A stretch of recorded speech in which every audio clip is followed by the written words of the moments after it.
there is a National Disaster Management Authority under the National Disaster Management Act, which is to be presided over by the Prime Minister of India with 9 nominated members.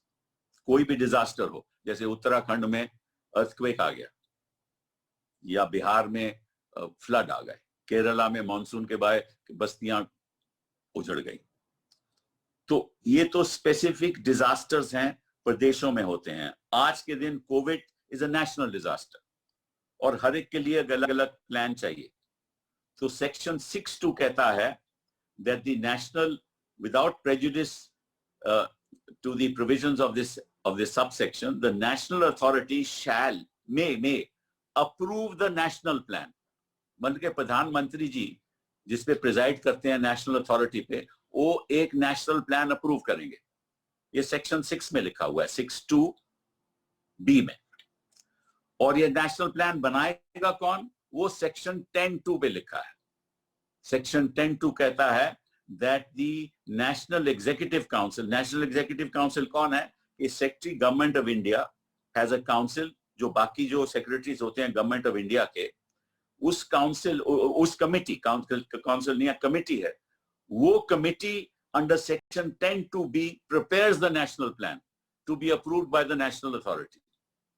मतलब के national executive council, जिसके आज के दिन home secretary head हैं, वो national plan बनाएंगे और वो plan national authority, that is प्रधानमंत्री और उनके 9 नॉमिनेटेड मेंबर्स, उसको अप्रूव करेंगे। नाउ मैं पूछना चाहता हूं कि वो नेशनल प्लान है कहां?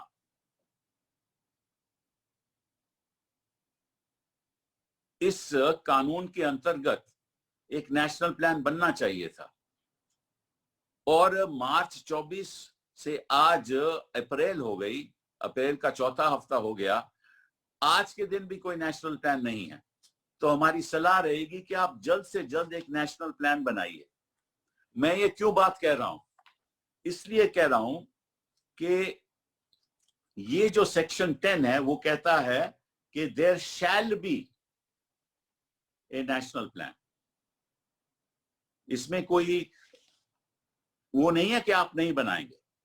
और सेक्शन 72 धारा 72 इस एक्ट की कहती है कि ये जो एक्ट है, ये जो कानून है, it will override all other acts. Not the provisions of this act shall have effect notwithstanding anything inconsistent therewith contained in any other law for the time being in force. तो जब कोई ऐसी national आपदा आ जाए, एक राष्ट्रीय आपदा आ जाए, तो यही एक्ट लागू होगा, इसी के अंतर प्लान बनेगा और इस प्लान के अंतर्गत आगे कदम उठाए जाएंगे। और सेक्शन 11 धारा 11 कहती है there shall be drawn up a plan for disaster management for the whole country. अब क्या हुआ कि आपने अनाउंस कर दिया और लाखों लोग सड़क पे चल आए। तो जब सड़क पे लोग आ गए थे तो उनके लिए कोई सुविधाएं नहीं थी, लेकिन इस एक्ट के अंतर्गत वो सुविधाएं क्या होनी चाहिए वो भी लिखित है। वो धारा 12 में लिखित है। वो कहती है धारा 12 that the national authority, that is जहां प्रधानमंत्री प्रिजाइड करते हैं, shall recommend guidelines for minimum standards of relief to be provided to persons affected by the disaster. मतलब कि जो भी इसमें पीड़ित लोग हैं, इस आपदा की वजह से जो पीड़ित हैं, जिनको बड़ा नुकसान हुआ है, वो रिलीफ वो नेशनल अथॉरिटी जहां प्रधानमंत्री जी प्रिजाइड करते हैं, वो गाइडलाइंस ले करेंगे। क्या गाइडलाइंस है वो?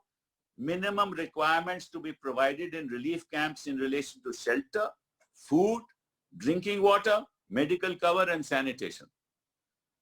मतलब कि ये गाइडलाइंस कहेंगी कि जो मिनिमम स्टैंडर्ड से सबसे कम जो मिनिमम स्टैंडर्ड है शेल्टर का, मतलब कि कहां वो रहेंगे, खाने का, पानी पीने का, मेडिकल कवर मतलब कि स्वास्थ्य के संदर्भ में क्या उनको कवर होना चाहिए, मिलना चाहिए, और सैनिटेशन, ये सब मिनिमम स्टैंडर्ड्स ले डाउन करेंगे। तो आज तक ये मिनिमम स्टैंडर्ड ले डाउन नहीं हुए। मैं ये आग्रह करना चाहता हूं कि ये जल्द से जल्द करें। अभी तो इन्होंने कह दिया है कि भाई राज्य सरकारें तय करे क्या करना है कि नहीं करना। राज्य सरकारों के पास तो पैसा तक नहीं है। Special provisions for widows and orphans, उसकी कोई बात ही नहीं कर रहा कि विधवाओं के लिए और जिनके माँ बाप नहीं है उनके लिए क्या होगा, और जो जान चली गई हैं, जिन्होंने जान अपनी गवा दी, उनके लिए कितना पैसा मिलेगा उनको कॉम्पेंसेशन, ये भी ये तय करेगा। और जिनके जो रोजगार चले गया है वो भी मिनिमम स्टैंडर्ड्स तय करेगा कि वो रोजगार कितना मिलेगा। अभी इन्होंने कह दिया कि वो रोजगार जो है वो प्राइवेट सेक्टर देगा, बट ये तो कानून कहता नहीं है। कानून तो कहता है कि सरकार देगी। इसके लिए अब तक प्लान क्यों नहीं बना? और जो भी बाकी जो सुविधाएं मिलनी है वो भी इसमें कहा है कि आप बताइए। साथ साथ में एक और भी बड़ी अच्छी बात है, धारा 13 में लिखा है, the national authority may in cases of disasters of severe magnitude recommend relief in payment of loans, offer grant of fresh loans to persons affected by the disaster on such concessional terms as may be recommended। तो किस basis पे loan दिए जाएंगे वो भी यही तय करेगी, वो भी तय करेगा, ये नेशनल अथॉरिटी तय करेगी किस हिसाब से लोन दिए जाएंगे, कितना लोन दिया जाएगा, कौन सी कंसेशनल, कितना इंटरेस्ट होगा, ये सब ये करेंगे। लेकिन ऐसा तो मुझे दिख ही नहीं रहा। धारा 46 कहती है कि there shall be a national disaster response fund. The central government may by notification constitute a fund called the National Disaster Response Fund for meeting any threatening disaster situation or disaster, and there shall be credit into that fund an amount which the central government may appropriate by parliament by law, and any grants that may be made by any person or institution for the purpose of disaster management। मतलब कि एक disaster response fund national, राष्ट्रीय स्तर पर होगा कि अगर ऐसी कोई आपदा आ जाए तो उसपे पैसा कितना देना चाहिए, वो पैसा उसमें इकट्ठा होगा। एक तो पार्लियामेंट द्वारा इकट्ठा होगा, अप्रोप्रिएशन बिल द्वारा इकट्ठा होगा, और दूसरा अगर कोई पैसा इस फंड में देता है इंडिविजुअल, इंडस्ट्री के लोग, वो सारा इसमें जाएगा। प्रधानमंत्री ने इसका तो नजरअंदाज कर दिया और अपना एक पीएम केयर फंड बना दिया जो यही काम करेगा।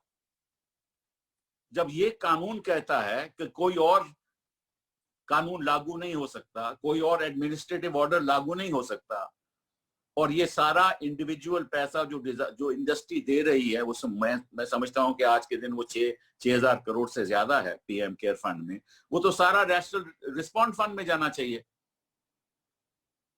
तो इस बारे में क्यों नहीं कुछ कह रहा? इस कानून की बात क्यों नहीं हो रही?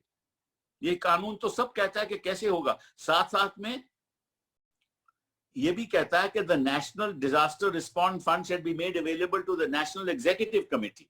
मतलब कि जो सेक्रेटरी की कमेटी है सेक्शन 10 के अंतर्गत, ये सारा फंड उसको जाएगा ताकि वो तय करे कि किस तरह से किसको देना है। धारा 47 में लिखा है कि there shall be a national disaster mitigation fund,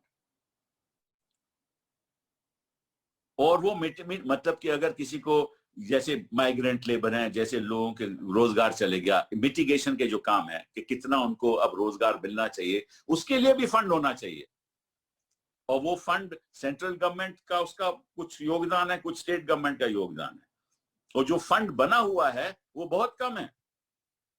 तो एक तरफ में तो फंड कम है, दूसरी तरफ रिस्पांस फंड पीएम केयर को जा रहा है, रिस्पॉन्ड में नहीं आ रहा, रिस्पांस फंड में नहीं आ रहा। और वो पीएम केयर जो है वो तो ट्रस्ट है, उस पर तो कोई सवाल ही नहीं उठा सकता। और अगर इस रिस्पॉन्ड फंड में पैसा जाएगा और पैसा खर्च होगा तो सीएजी सवाल उठाएगी। तो मुझे समझ नहीं आता कि ये इसको दरकिनार करके ये ऐसा क्यों हो रहा है।